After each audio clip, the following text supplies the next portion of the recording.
What's up, everybody? Welcome to the Father-Son Fantasy Football Podcast. My name is Paul. My name is Justin. I'm back. Stompy is back, baby. We got Sam back on the show. Fishbowl champion. Yes, sir. Speaking of Fishbowl, starting up, if people don't know what the Scott Fishbowl is, it's a big fantasy football league. I guess you can say many leagues. There's probably over 1,000 teams this year. My guess would be keeps growing, right, Sam? Do you think so? I would think it would be like 1080 this year, but I don't know exactly what he's got in store. But it's all for charity. It's all to raise awareness and whatnot. So it's all for a good cause, and it's a lot of fun. And you get bragging rights if you do win. Just like Sam does right now. So Mr. Champion. You go check it out. His Twitter's at FFStompy, and then my Twitter's at JustinFSFF. The podcast Twitter's at FatherSonFF, and then we gotta get you on Twitter soon. We'll get on there. We'll try it. We'll get on. I'm sure people want to talk to me. Oh, boys. I missed you guys. Yeah, we missed you too, Sammy. I'm glad Paulie's back. Yep. Yeah. We're back ready to go. This is gonna be our third episode of the season. Today we're talking more players. Last episode, I hope you guys enjoyed. We talked about Todd Gurley's knee, what to do with him, Darrell Henderson, whatever way you want to say it. We talked about James Conner and his outlook, and then we had some Derrick Henry and AB Juju Smith-Schuster talking there. All the above, you know. But today we got a good one for you today. We have we're talking. I'm gonna get into it. I'm just gonna put the transition music on right now. We're gonna get right into it, Dad. Go for it. I can't wait for Put it on.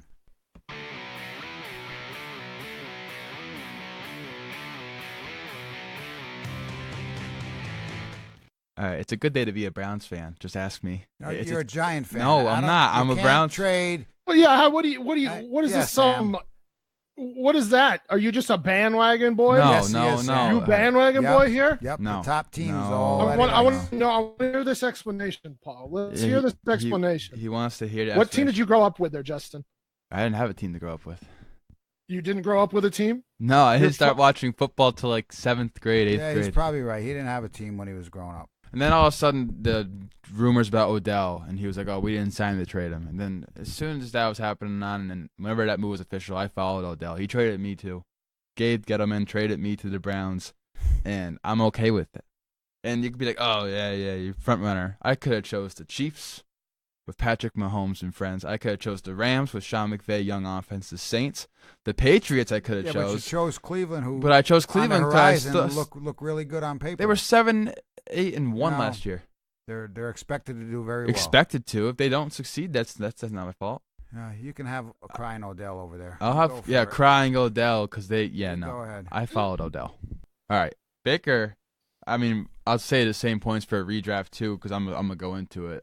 So we're a primarily redraft focused podcast, and last year with he had okay weapons. Landry, he had Njoku, and then he had Chubb and Johnson. Not great, but he set the rookie touchdown record in just, I think, 13 started games last year. Not even. He started at week 3 against the Jets. Just didn't start. Came in at halftime. He set the rookie passing touchdown record. Looks very promising. Decent decision making. And then he's 4th in deep ball attempts. He had 75. He was 8th in pass attempt distance, which is not bad. 9th in deep ball completion rate, 41.3%. And then his red zone completion percentage was 66.7%. And that was only behind Luck, Newton, and Breeze. And he had 32 drop passes. And that's 4th in the league. And he didn't start till week 4. So you factor in now he has Odell Beckham. For the same cases that we like Patrick Mahomes going into last year, the really good offense. You had Tyreek Hill there. You had Travis Kelce there. Kareem Hunt. You had a good offensive system with Andy Reid. And it's not exactly the same, but this offense is revamped. You have Odell Beckham, Jarvis Landry. You have Callaway going to his second year. Higgins is getting another year under his belt. And Njoku, he's a really good red zone target. And then you have Nick Chubb, and Kareem Hunt comes back week 9, and who knows how they're going to use him. So, all right. So I think people mistake my chagrin for his ranking with the thought that I think he's bad, which is not right. Yeah, no. Never said you thought he was bad. I understand. I'm not faulting you for having those guys over him. And even last year, I was the Patrick Mahomes guy. I still had Patrick Mahomes outside the top 12 in terms of dynasty QBs. Now in redraft, I was still taking him at 9 because that's where I could get his value. But I mean, here's my thing: is even from week 13 on, and I understand that you added an upgrade at wide receiver. You probably have an Not upgrade. just an upgrade. Randy Moss. Would you? What? He's on track with Randy Moss's stats. Excuse me? Look at it. All right, I'll pull it up right now. Go ahead, Sam. Let Sam finish. Don't No. interrupt. I want him to. I want him to stick his foot in his mouth some Yeah. Whoa. Randy Moss. You're talking about like the greatest wide receiver of all time. Correct. Whoa. And you think Odell Beckham Jr. hold a candle to Randy Moss? Damage with Probably not your best take right there is comparing OBJ to argue a top 2 wide receiver at least. While you look up what you're doing, I'm just gonna say something here. So Baker Mayfield had the 11th. He was QB 11 from week 3 on last season. You want to know who had more points per game than him last season? Yeah, who? Lamar Jackson. Lamar Jackson's good. He's very good. He's going to be a QB1 this season. I actually have a bet out on him that he will beat out Baker Mayfield this season. Oh, Mayfield had a nice rookie season where he threw for 3,700 yards, 27 touchdowns. This year he's going to have a lot of weapons going into the season, which will feature Beckham, Laundry, Callaway, tight end Njoku. He's got a couple rookies in there. They got a new offensive coordinator along with Kitchens presented of head coach. Last year, Mayfield scored at least 21 fantasy points, I believe, in 5 of his last 8 games without Beckham. So with Beckham, he'll probably get a little bit better than that. And that's fine. I mean, yeah. and I'm saying he has. I will say this: he has top 5 upside next season. Sure, he does. I am just a prove it person, so I'm going to take guys like Jared Goff, like Carson Wentz, like Dak Prescott ahead of Baker Mayfield. And really, I don't even need to take him ahead of Baker Mayfield because Baker Mayfield's going like QB3 to QB5 right now. Right, he's getting over. And I would rather have like Dak I mean, not that he's on our show sheet, but if you take a look at Dak, he's finished his QB1 each of the last 2 seasons, or each of the last 3 seasons. I apologize. So Dak Prescott in 7 games without Amari Cooper, he averaged 17 PPR points per game.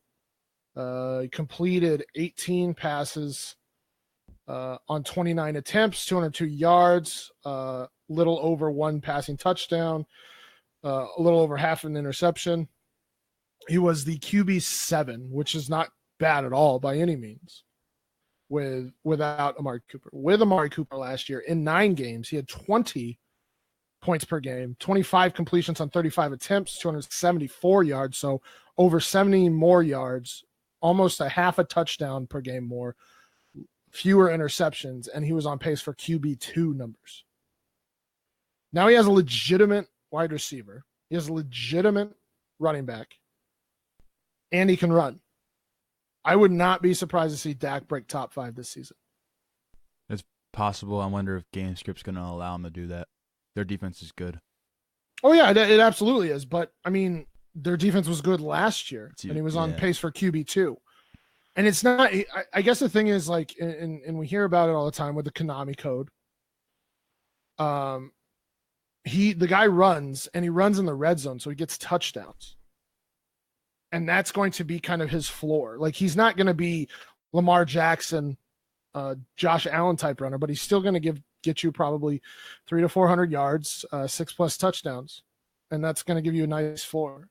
And then now he's got a legitimate wide receiver and maybe even 2 to 3 legitimate wide receivers with Randall Cobb and Michael Gallup. So, yeah, Michael Gallup should get better. Yeah.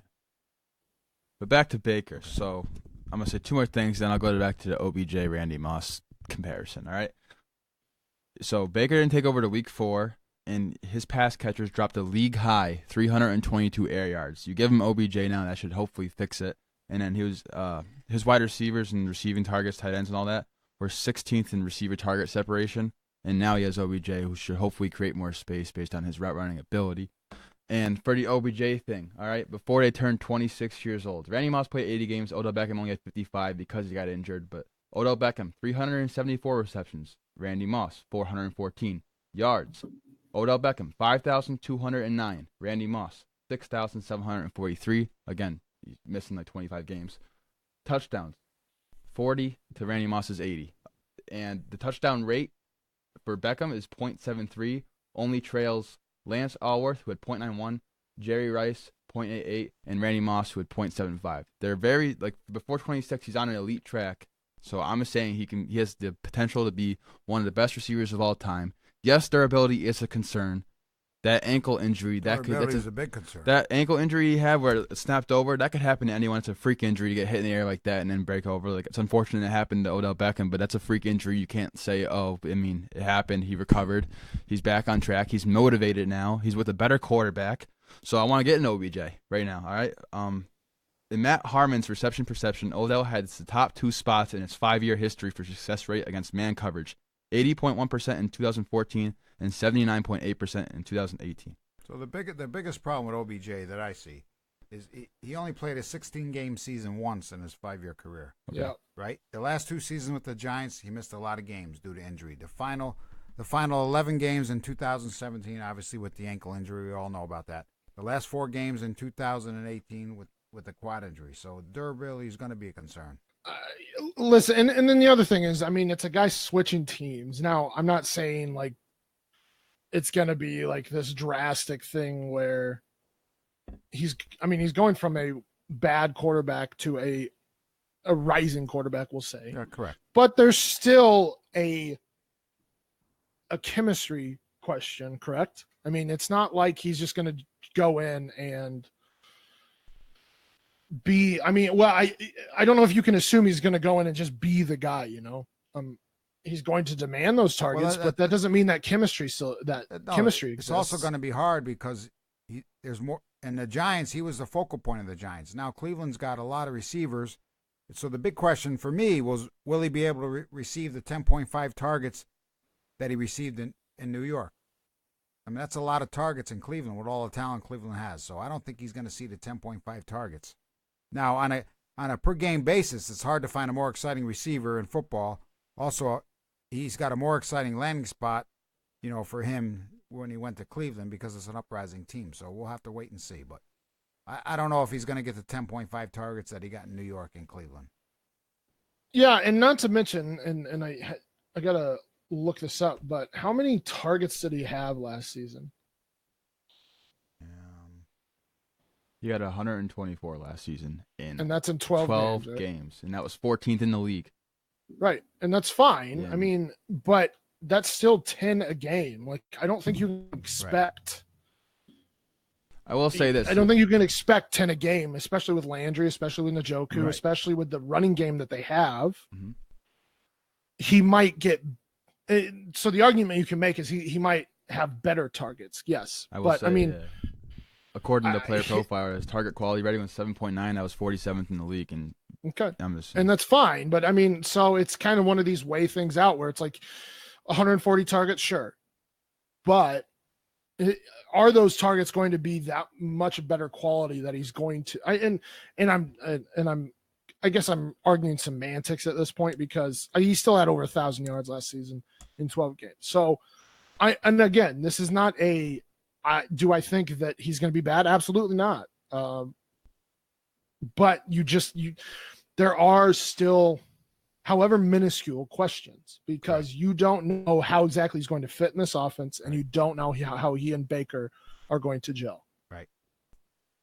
And he's just showing up at camp now. He missed all the voluntary stuff, so he's just showing up in camp now. So. Yeah. I have a couple more things to add. So this show, we are affiliated with thequantedge.com. You can go over there, use promo code FSFF to save today. And they have all these routes around and their success against these routes and, you know, how the passer rating is. And in 2016, when he played the whole 16 games, this is going back a little bit, but yeah, 103.9 passer rating against zone, which he faced 40% of the time. 105.7 against man, 36% of the time. So he succeeded in both areas of the field. In 2018, you saw him have a 73.4% catchable target rate. That's 72nd in the league. Eli Manning just did not look good last year. He didn't have time to throw, and these targets were all like poor quality. And he still had over 1,000 yards. And then he faced zone 55.6% of the time. 2018 had a QBR 97.3, and then faced man 24.6% of the time.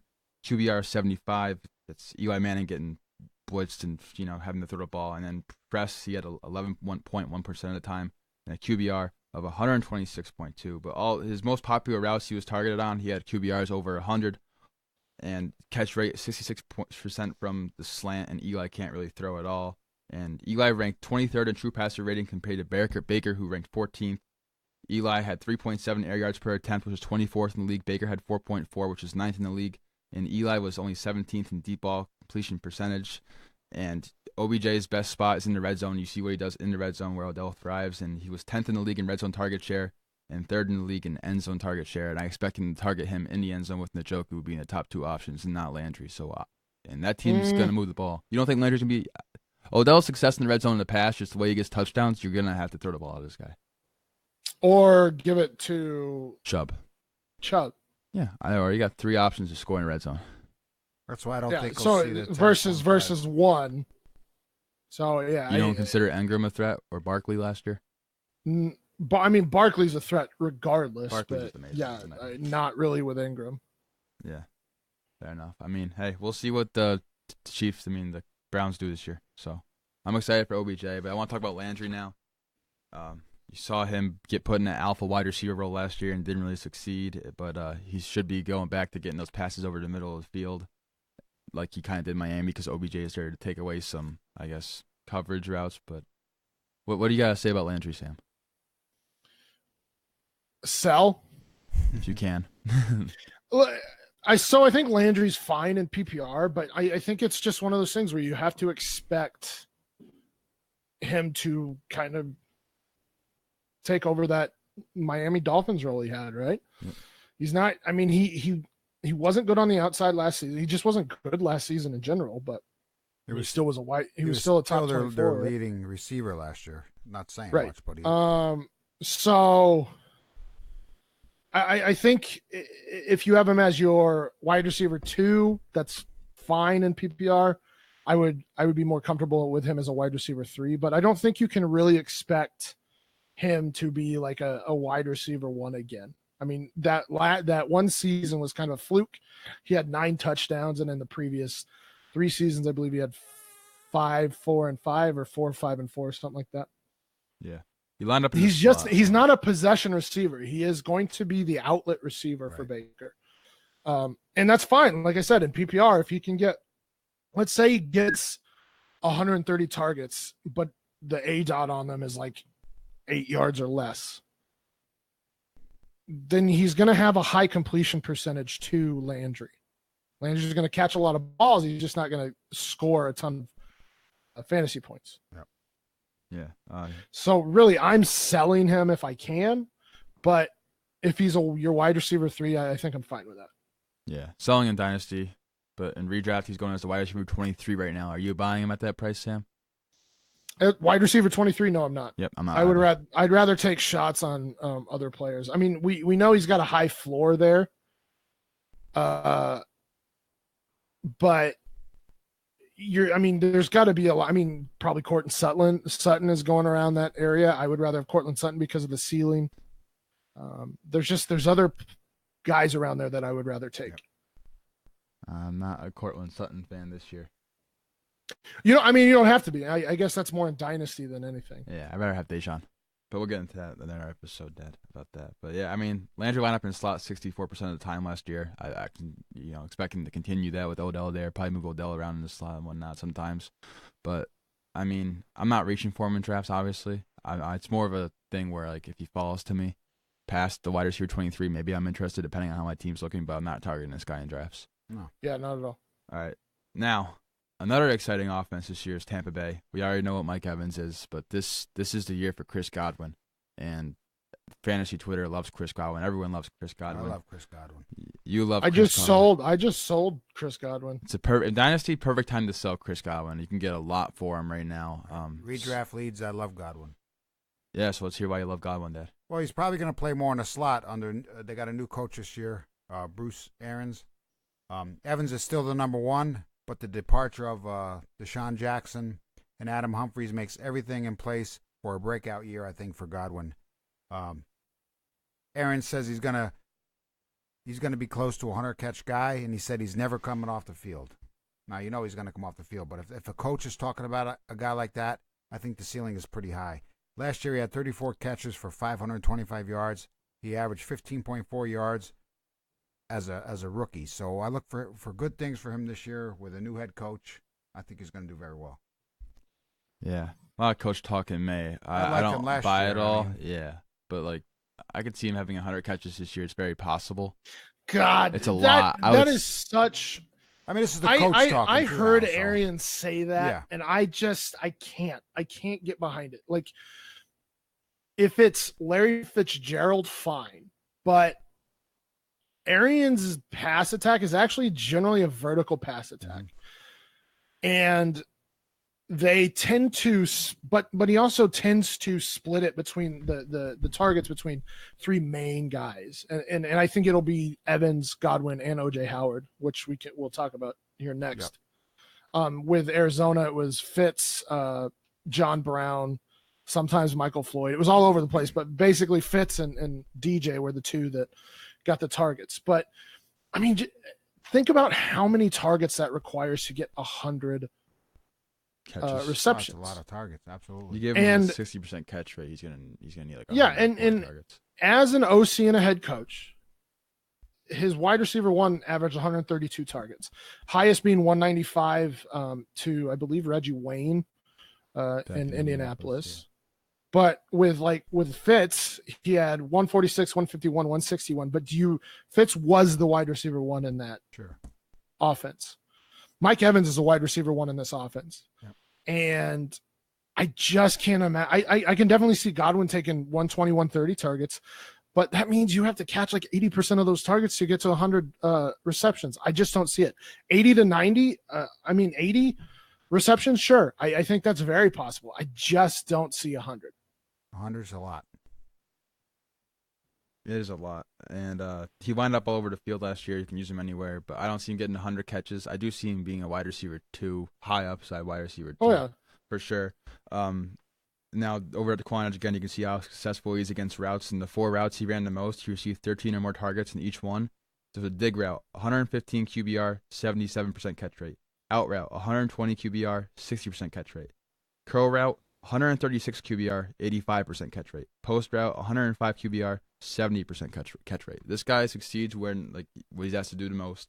And then against coverage, he faced zone 52.6% of the time, had a 62% catch rate, and 127 QBR and 4 touchdowns. And then faced man 24% of the time and had a 55% catch rate with 85.4 QBR. And this is Jameis Winston throwing the ball, who's not the best QBR at all. He has a 4.42 40, 89th percentile speed score. Tampa Bay is not good on defense. They're going to be down a lot. They're going to have to throw the ball. This is an offense I want to invest in fantasy. And he was 34th in hog rate, which is targets per snap. And now there's 229 vacated targets in this offense. They're not all going to go to him, obviously, but there are 229 vacated targets. And he was 14th in the league in contested catch rate with 47.8%. Also 20th in the league in air yards last year with 628. And he also has that breakout age at 19 and 79th percentile. So third year, I'm looking forward to Chris Godwin, and he's succeeding all over with Jameis Winston, and now there's number 2, number 3 option, depending on how you view OJ Howard. Right. So I'm all in on Chris Godwin this year. I do love him, and he's a guy I'm targeting in 5th round. I'll even probably grab him in the 4th round this year, depending on who's available. So I'd take guys like AJ Green above him. Yeah. I'll just see some guys going around him. Probably take Galladay. I'd probably take Galladay above him. All right, right now we're going around Chris Godwin. You gotta have Chris Godwin or Jarvis Landry. That's a close one. Well, I would definitely be Godwin. All right, for me. Godwin or Watkins. I hate Watkins, so Godwin. Godwin or Kupp. I'm going Godwin. It's got to be Godwin, just because that I don't think Kupp's going to be up to speed the first half of the season. Godwin or Ridley. Ooh, that's a tough one. That's a little bit of a jump. That's probably Godwin for me. Godwin, and last one with wide receiver around that area would be Godwin or Robert Woods. I'm going Robert Woods. Yeah, I'm going to go with Robert Woods too. And then get to the Galladay area. So he's going into 506 right now in drafts, and I'm taking him early 5th round, late 4th round, depending on who's available every time. So it's a buy. Yeah, so I like I said, I sold him. I sold him for Diggs. That was for you. Hold on. Could you say that again? Oh. I sold him for Diggs. You did. Yeah. Oh wow. Well, so the whole trade was Freeman, Diggs, and Anthony Miller for Christian Kirk, Godwin, and Le'Veon Bell. But that's because I love Freeman a lot. Yeah, you have a problem. And Diggs gives me three wide receiver ones. There you go. Who's your other wide receivers? I'm just curious. Galladay and Juju. Oh, Juju and Diggs. I love that. That's music to my ears. So, all right, that's good. So yeah, sell if you Dynasty. If you can sell Godwin, you can get a lot of value for him right now because people will pay up for him. So I would definitely try to capitalize on it and just wait till Evan Silva tweets something out. Then you'll really be able to sell him really well because in those leagues. All right, OJ Howard dead. I made a bet last year about Jimmy Graham and OJ Howard, and it was a bold one, but it turned out to win. I won that bet. It's one of the bets I won. I didn't win many. You don't got to say it. I know you're going to say it. I'm 0-5 against you. Yeah. No, I'm going to say, no, that's not even what I was thinking right now. Even though that is true, that's not what I was thinking. I was thinking how Jimmy Graham let me down big time last year. Yeah, he did. He's got a new guy. It's looking to be Matt Ryan. I didn't say that yet, okay? I love the Atlanta offense this year, and I'll give you my guy later on as the season goes on. All right, so what do you got to say about O.J. Howard, the boy who beat Jimmy Graham last year? Well, his 16.6 yards per catch is the most out of any tight end in their first 24 games. This guy gets better and better every year. His numbers keep improving. I'm going to make a statement, and it's not a stretch to think that he can become the league's best tight end. Last year, he was tied for 5th in receiving yards and 3rd in touchdowns among tight ends before he went down with an injury in Week 11. So, I mean, he could do well. He could be the league's best if he stays healthy. His numbers show it. I mean, last year he only played 11 games, and his numbers were fantastic. Yeah. So we'll have to wait and see. So, people I've heard on Twitter say, "Oh, top 5 tight end." I feel like that's if you're high on O.J. Howard, you say top 5. I'm going bold. Top 3 tight end this year. Like I said, he could be the best. I think he has potential to be 2. He's gonna be behind Kelsey. You can't discredit Kelsey, especially now with Tyreek Hill. We don't know what's happening with him, but I think O.J. Howard can be a top 3 tight end this year, and that's my bold prediction. Right. But what do you guys? Pretty bold, boys. What do you guys say about O.J. Howard, Sam? Well, I guess that it's kind of weird. It's a weird conundrum. So you hear a lot about how Arians doesn't use tight ends, which is true, but he also hasn't had any good tight ends ever. He made Dwayne Allen and Kobe Fleener good, I believe, back in Indianapolis before Arizona. That might be. I'm looking. Yeah, but yeah. He had Heath Miller. Heath Miller was good back in the day for Pittsburgh. So he just never. I mean, from basically 2010 on, he hasn't had a good tight end. But I mean, in 7, 8, 9, his tight end one finished 8, 15, and 9. So it's not like he doesn't use a tight end. He just hasn't had the talent. Right. And I think O.J. Howard is far and away the best tight end he's had. But there are 2 other pass catchers ahead of him in that offense. there are. And well, I think I think top 5 is very feasible. Top 3 for me is not, because now you're talking about guys who are the number 1 pass catchers in their offenses. And Kelsey, especially with Hill gone. I mean, Kelsey had 142. He had the most targets on the team last year. Now Tyreek Hill's gone. I think Patrick Mahomes will lean on Kelsey even more this season. George Kittle's still the number 1 pass catcher with San Francisco, despite Debo, despite Pettis. Sure. So I'm still expecting George Kittle to get 120 plus targets. And Zach Ertz had the most receptions, I believe, last year for tight ends. Yeah. And he's still the number 1 there. Yeah. So, yes, Tampa Bay's passing offense will be better than those 2 just because they'll be behind a lot more than those other 2 in my mind. But him being the pass catcher 3 there, I expect Evans to get something like we'll say 150 targets. I'd expect Godwin to get 120 to 130 targets. And I mean, if you can get 80 to 90 targets for O.J. Howard, that's very, very easily he can be top 5. I just don't know if he's going to break that 100 target mark. Yeah, it's a bold prediction. I'm not saying it's going to happen. That's my bold prediction is top 3. I think top 5 is a good place for him. I mentioned the 229 vacated targets, and he can block. He's going to be on the field almost all the time. He was 14th in hog rate as targets per snap. You can expect more red zone usage. My dad already mentioned yards per reception, 16.6. He's also number 1 in yards per target, 11.8. Number 1 in fantasy points per pass route, and number 1 in fantasy points per target. He lined up in the slot on 44% of his snaps last year, and he posted a 117 QBR against zone, which he faced 44% of the time. And he also had a perfect QBR when thrown to on a cross route, which was one of his most popular ones. He had 7 targets, 6 catches, and 2 touchdowns in that. Mm. And he's going into another year. I can see he had 90 targets maybe. And I'm just thinking of all the competition in Philadelphia. Ertz gets less targets this year, but still he's going to produce at a very high rate. But we're not going to get into that right now. We don't have time for that. What competition, though?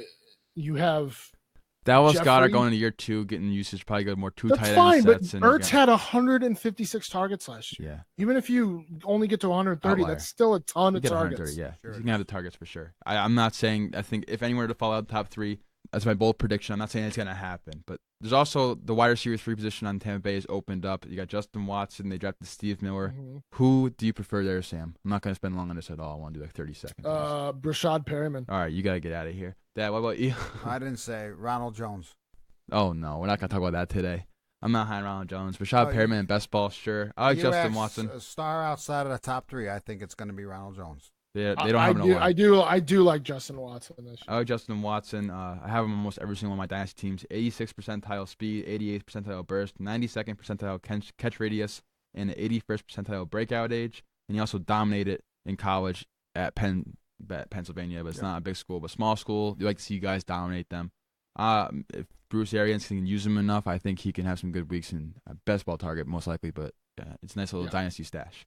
Now, another place that has value is Green Bay, the wide receiver 2. You know, Devontae Adams is locked in that wide receiver 1 role, getting 130-plus targets and probably 10-plus touchdowns again. You know, you love Devontae Adams, Dad. I love Devontae Adams this year. He's probably number 1 or 2, depending on how I feel when I rank. But the number 2 was open for the job. Who do you think the number 2 is going to be, Dad? It's going to be Allison. I mean, he's entering his 4th season. He's improved every year. If he can stay healthy, he should be the number 2 there. They got new head coach Matt LaFleur is talking about using him in the slot. Even though the slot usually is played by a smaller, faster receiver, Allison is 6'3", but in the past, LaFleur has played slot. He had Sano, who was 6'2", he had Kupp, 6'2", and he had Sharp, who was 6'2". So even though you need to be smaller and faster, he doesn't see him that way. He kind of uses the best talent in that position. So I think he's going to line up in a slot. What you, Sam? What do you think? I think a lot of the way the slot position's going, you're getting a lot more big slots. Yeah. I mean, Cooper Kupp. Yeah. I think Godwin will be in that role as well. I mean, Larry Fitzgerald. So even if he is in the slot, I mean, he was wide receiver, and I would have to make sure of this, but I believe he was a wide receiver 3 in those first 4 weeks. Last season, it seemed to me that he was the cut and dry pass catcher 2 on that team. Sure. He had 8, 6, 4, 11 targets in those first 4 games. It was top 36 3 out of those 4 weeks, like you said. Right, and I believe he was wide receiver 27 in those first 4 weeks. He was also wide receiver 20 in week 1, but overall I think it was 27, 28. So I mean, Adams is obviously the alpha there. He's going to get 150 targets, but Allison seems to have that role. He's already got chemistry with Rodgers. I mean, I don't know if anybody's or if you two have read that Tyler Dunn piece about McCarthy and Rodgers and the wide receivers and how Rodgers is a diva and whatever. Yeah. But it seemed like Rodgers is kind of the one that likes to be in control. And we saw Valdez-Scantling kind of pick it up after Allison went down, but then he went away and he kind of disappeared. And it seemed like it was because he was getting pulled in 2 directions by the coaching staff and by Rodgers. And because he didn't do what Rodgers wanted him to do, Rodgers went away from him. What does that mean for this season? I don't know, but it's just a data point that tells me that maybe Marquez Valdez-Scantling is not the wide receiver 2 on that team. Yeah, I have to agree. interesting to see. I think that Allison's gonna be number 2. Limited sample, but in 2017 he was in the slot 39% of the time, and then last season you didn't really see him because he was injured. But Marquez Valdes-Scantling, 6'4", was in the slot 46% of the time. So interesting to see how they line up. And Allison, like we said, top 36 first 4 weeks. Valdes-Scantling kind of interests me. He wasn't really great in any area, but he does have 97th percentile speed score, and he's 6'4". He was also 18th in yards per reception. So I think that he's going to be in the slot, or Allison will be in the slot, Allison the outside. But I think Allison's the guy you want to target in drafts, and I think that would be the wide receiver 2 in this offense. Now, another explosive offense is the Chiefs. And Damian Williams draws a lot of question marks for people this year, but Not for me. Not for me either. Not for me. I like Damian Williams. Sam, do you like Damian Williams this year in redraft purposes? I believe on the Superflex Super Show, I said Damian Williams has the RB1 upside. The RB1 upside. The. I believe he was RB2. I think it's weeks 14 through 17 last season. Listen, I mean, it's whether you believe in Damian Williams or not, he is the starter right now. Absolutely. He's had coaches come out to him, or coaches have come out and said he is the starter next season or for us this season. And he's already proven it. I mean, weeks 14 through 17, he was the RB2 behind Derrick Henry. Yeah. So, I mean, and we've seen I'm not saying he's Kareem Hunt, but we've seen what Kareem Hunt did in this offense. And I think that Kareem Hunt is an above average running back, but I don't think he is as good as a lot of people think he is. But Damian Williams last year in those 3 games that he started, 256 yards rushing, 4 touchdowns, caught 23 of 24 targets, and another 2 touchdowns. So Kansas City's offense still isn't good. Damian Williams has proven he can catch the ball. That's what he's been doing his entire career. And he's going to be involved in that offense. And then with a team that's going to score like that, he's going to get plenty of opportunity to score touchdowns, to run the ball in.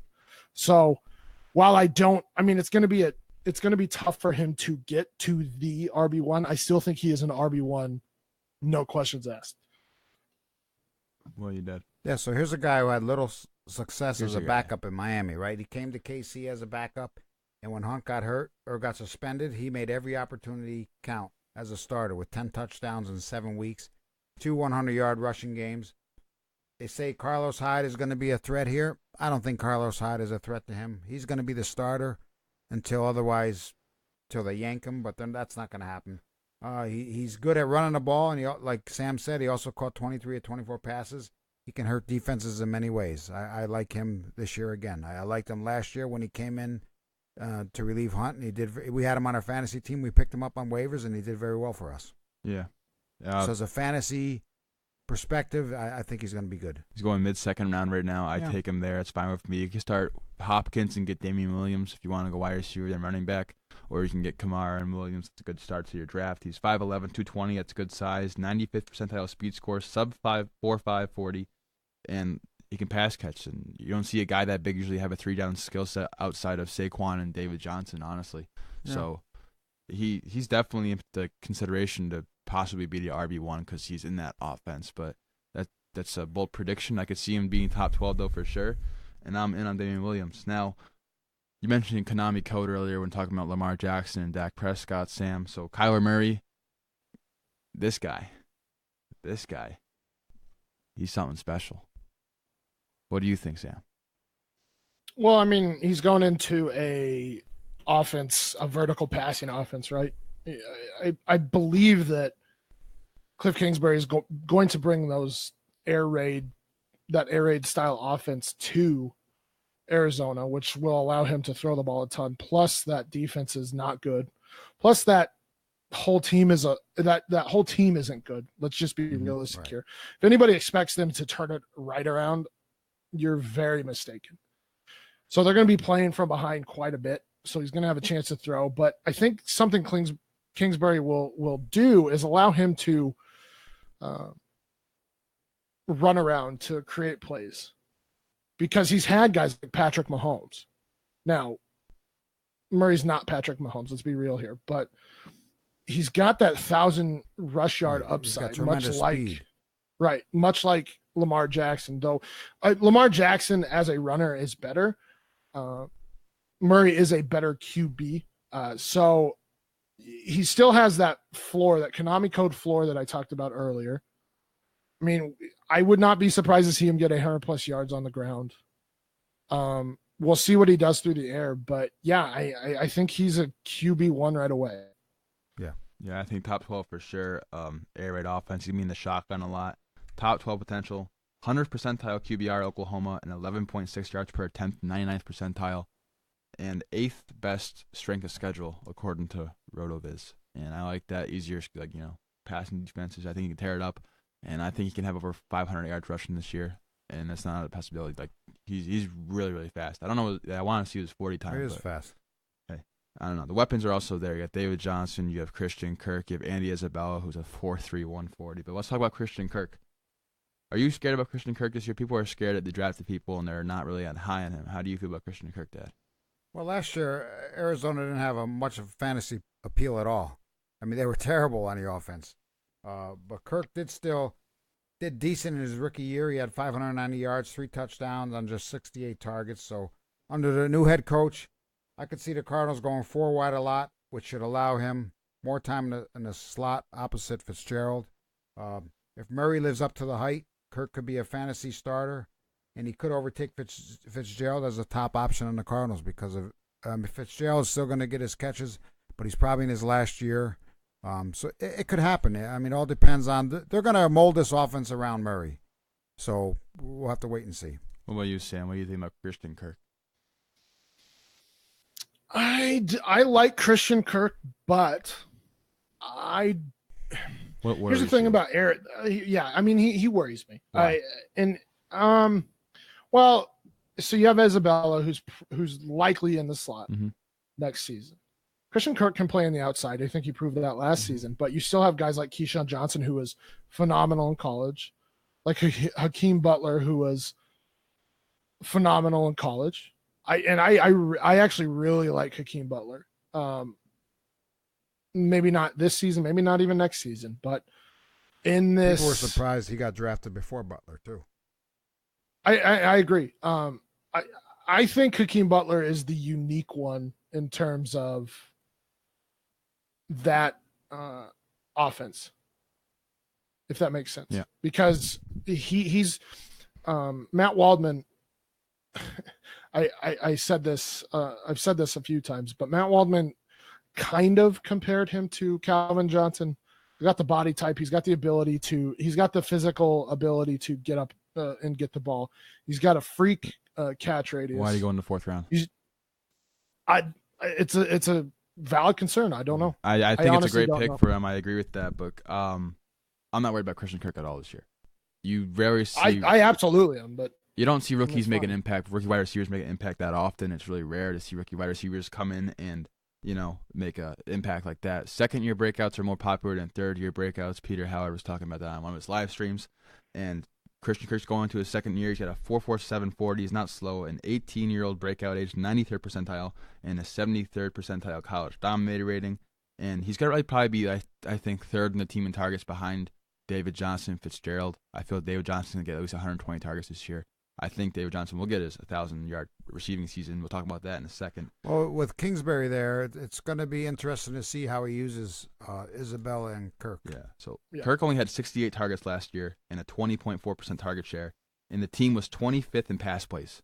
With this new offense, and they're talking right now about going 90 plays a game, I think that's a little over the top, but they're going to have more volume in that offense, and he's going to get more targets. He probably had over a near 120 targets, is my opinion. Lined up in the slot 30% of the time last year. Right receiver 33.1% of the time, and a left receiver 37.8% of the time.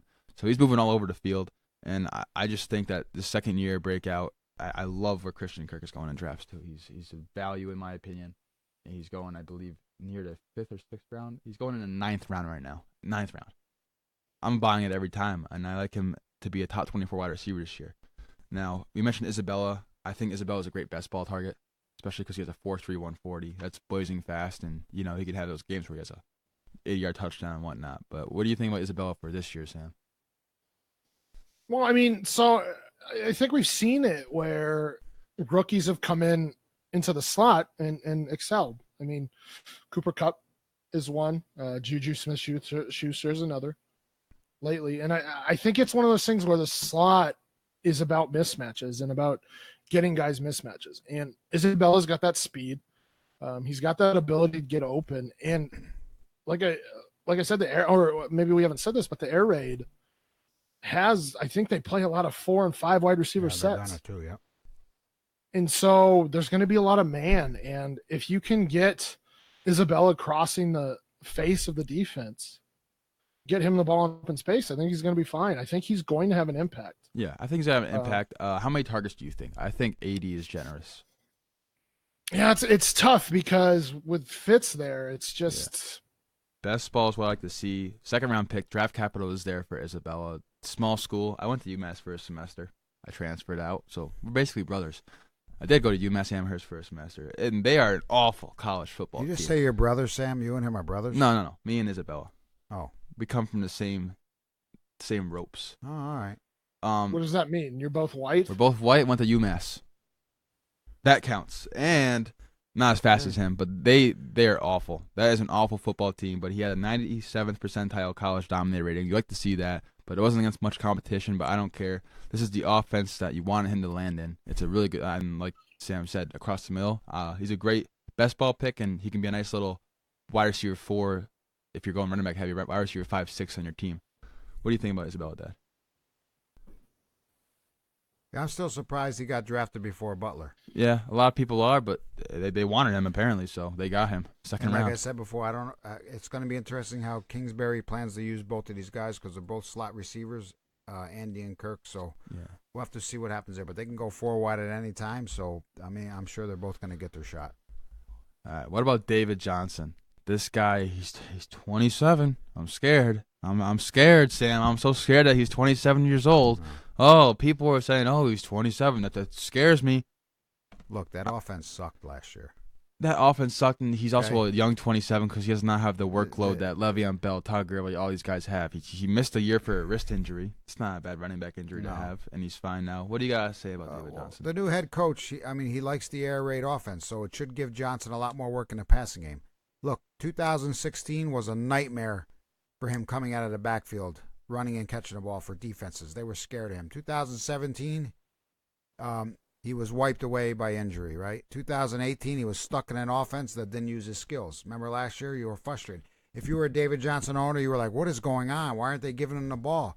I think all that is going to change in 2019. I think he's going to recapture the magic of 2016 because the Kingsbury offense, Johnson should be used in a variety of ways, from catching passes out of the backfield, being split out as a receiver in 5 wide sets, etc. So yes, I'm all in on him this year. I think he's going to recapture what he did in David Johnson or Melvin Gordon. Who do you want? Melvin Gordon. Oh, David Johnson, easy money for me. Check it off. Melvin Gordon. But what do you got to say about David Johnson, Sam? And he also, with that awful offense, finishes running back 9 last year. Yeah, with that awful offense. Yep. So I'm not really worried about age. No.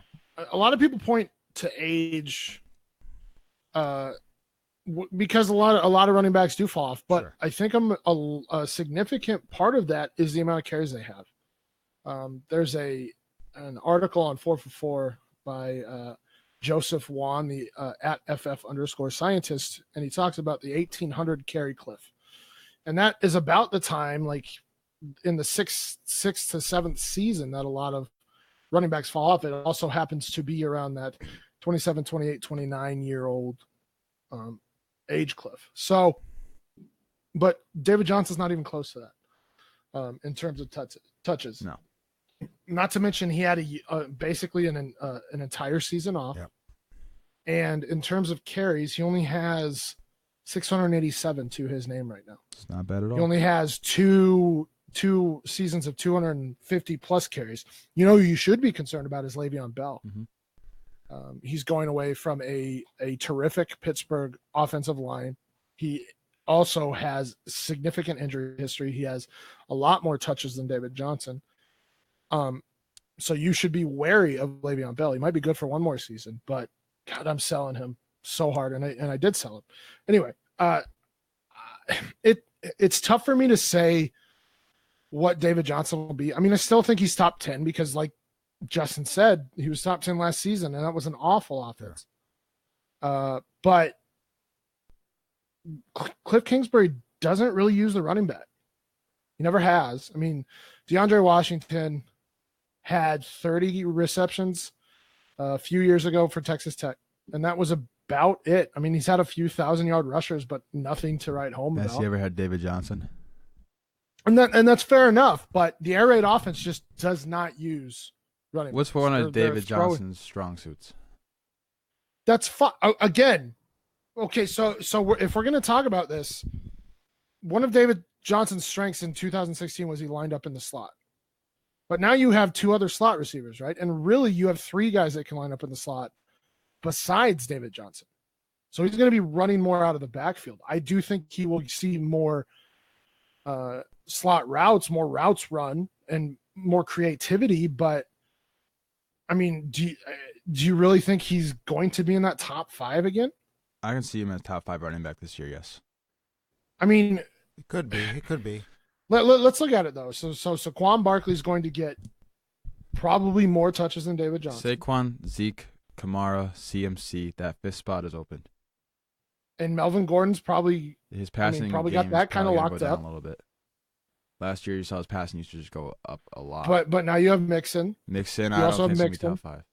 I think top. Why is I that? just don't. I mean, I don't have no time Mixon, but I would tell you that David Johnson is in a better offense with Kyler Murray there. You think that What? Andy Dalton? Whoa, what? He's in the better offense in Cincinnati. You want? I'll put a wager. Oh, no, Mixon is in a better offense in Cincinnati. Yes. No, I will put a wager that Arizona scores more points in Cincinnati this year. I'll put money down on that. We're doing wagering Last already? year, David Wow. Johnson had a 37.2% dominator rating, which was 3rd in the league, and that's percentage of team rush yards and touchdowns, and that's all over the place. And he faced the worst game script in the league. He also faced a stacked front, 8+ in the box, 31.8% of the time, 7th most. That's going to change. And he had 308 touches last year, 1,386 scrimmage yards, and 10 touchdowns in that awful offense. With a new coach, I think you're going to see a 1,000 season. College is a lot different Oh than the NFL. no! I will say. Holy! Why not? 1,000. I'm going to start cursing. Why? Whoa. 1,000. He's going for it. It's his goal. See, what did CMC do last season? CMC is not a running back. Not as good as a rusher. Is not what? Is not what? Not as good as a rusher as David Johnson. He's a better receiver, yes. And he still didn't get 1,000, did he? No, it's a completely. Who's gonna run more plays And he this year? played 95% of the snaps. Yeah, who's gonna run more plays this year? What does it have to do with Opportunity. anything? He's not. You think he's going to be out there 95% of the snaps? No, I think you're gonna see Chase Edmonds have a valuable role. I think that you're gonna see David Johnson be out there for at least 85, if not That's more. wild. There's no way. No way he's out there. Just for remember 85% that, of the Sam. offense. 1,000. Just remember that That's later on in the season. ridiculous. I'll remind you of that later on in the season. I'll put a wager David Johnson and Joe Mixon. I'll do that. I'll do That's that. probably better. I'll put $5 on that. You can Whoa. mark me to it. That's a big money bet. Now we're betting real money here. Yeah, Joe Mixon outscored David Johnson by 2 points per game last season. that's impressive. And he's in a better offense this season. Yeah, so is David Johnson. So, therefore, Joe Mixon's going to be better than David Johnson. We'll see. That's going to That be rushing a good bet. quarterback I'm going to that- write that down as the first bet. That of the rushing season. quarterback has. And we ain't even in It's preseason decent. or nothing yet. It's okay. I'm confident in my All right, man, Sam. David It's written Johnson. down. All right. Sounds Yeah, good. that's going to sum up for our Wow. show today. That's Any bold. last words, Sam? Go watch my SFB8 championship Yeah, I'll retweet it. I retweeted it. video. His I Twitter. don't want to watch it again. I already seen At it. FF Stompy. My Twitter. At Justin FSFF. I already seen you in a leotard. And then the That podcast once was Twitter enough. is at Father Son FF. It was pretty good, though. I'll give you that. I just don't want to see it again. No, yes, you do. No, I don't. Let's see. Follow me on or follow my stuff on FF Statistics. Go join FF Statistics. Dynasty Diagnostic. Follow the podcast at DYNO Diagnostic. Listen to us. We're on the Dynasty Trade Calculator podcast feed. Superflex Super Show. Listen to me on that as well. I'm kind of everywhere. He is everywhere. Always doing a I lot. am the fantasy football champion of the universe. It So is. your bet is what? David Johnson will outscore Mixon? Yeah. All right, yeah, that's going to do it for today's show. If you guys enjoyed and are new, made it this far, please subscribe to the podcast. We're going to try to post twice a week. Leave a 5-star review in the podcast. We read every single 5-star review. And yeah, we'll catch you guys next time. Thanks for listening.